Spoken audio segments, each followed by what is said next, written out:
It's the name of a famous method. In this method, you set goals for yourself on a daily or weekly. You start to put cross to the days on which you have reached your goal. You make a chain with these crosses and you don't give up. You don't break that chain. But you have a problem.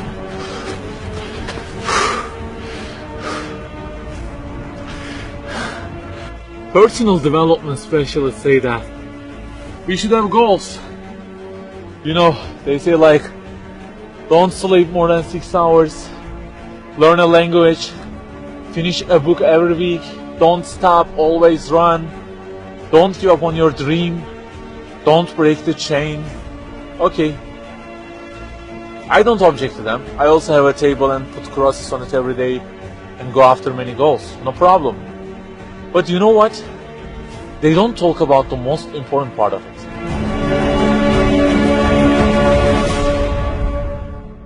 Let me give you a simple mathematical example. Try to imagine that you are adding numbers, and imagine that the numbers you have added up to this year is, for example, 35 in total, and you start from this year. For example, you will add 4 in this year, and then add 8 in next year, and it goes on. And there is an unknown time which counts down, and when it ends, you can't add any other number. Okay, you start the addition. Plus 4, plus 8, plus 7, plus 3. You add ambitiously, you keep adding and adding. Plus 6, plus 5, and okay, they say time is over. Then you realize that you have added the numbers into a giant parenthesis, and there is a zero multiplication at the end of it. It wipes out all the numbers you have added all those years, and the result becomes 0. Of course, you are disappointed. All your efforts have been wiped out by the 0.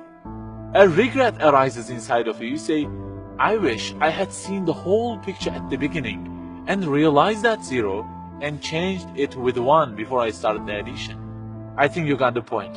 Okay, guys, you may have goals for this year and afterwards. Learning a language, finishing a book every week, increasing your monthly income to $15,000, not sleeping more than 6 hours, etc. But for what? For what do we set goals exactly? Why don't we break the chain? If it is just for a more comfortable or a more respectable life, remember that all this will already be 0 with death. The death will wipe out all of them. The person who knows English will be equal with the one who doesn't know.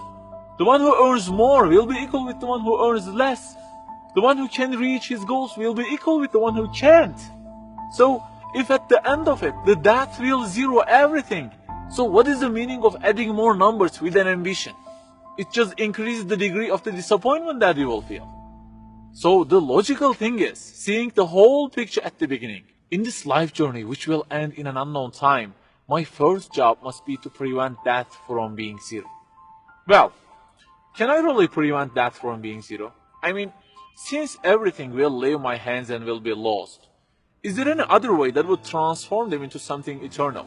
I mean, isn't there any kind of stamp for eternity that would impress all of the things that I possess and say, look, there is a seal on them and you can't wipe them out, okay? They will remain forever. The only one to say such a thing is the owner of the everything. And he says, كُلُّ شَيْءٍ هَالِكٌ. Everything, the languages you learn, the money you earn, the books you read, everything will be perished, إِلَّا وَجْهَهُ, except their way towards Him. So the creator of our life says, if your intention is towards Allah, if the thing you do is for His acceptance, it won't disappear, it will be transformed into eternity in paradise. So learning a language, finishing a book every week, being rich, everything, if they are towards Him and for His sake, eternity stamp being pressed on them. For example, in this year, I will study English for 10 minutes daily. For what? Because serving Islam in the field of English is so important, and I want to gain acceptance of my Lord with it. That 0 has turned into 1. This year, I will finish a book every week. Why?